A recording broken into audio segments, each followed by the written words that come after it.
ready to level up your performance tracking. Let's dive straight into updating your H2 goals in Cognizant. First, log into the Cognizant employee portal, then navigate to the performance management system.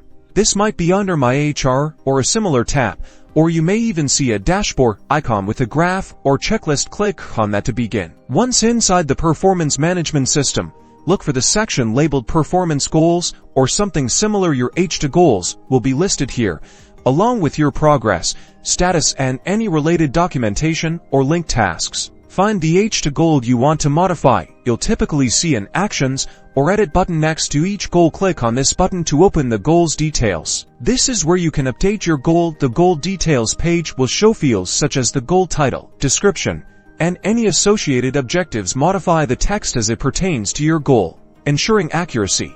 You'll also be able to adjust quantifiable metrics as you see fit. For example, if you're changing your percentage or the delivery date of your goal, you can update them here. Ensure that any modified values align with your updated progress, status, and plan. When you're satisfied with the changes, locate the Save or Submit button.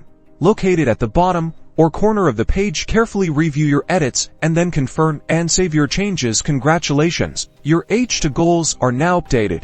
Remember to regularly revisit and track your progress, making further adjustments as necessary. Monitoring your goals is fundamental to success, so keep up the great work. Consider adding notes for your manager. Thanks for watching.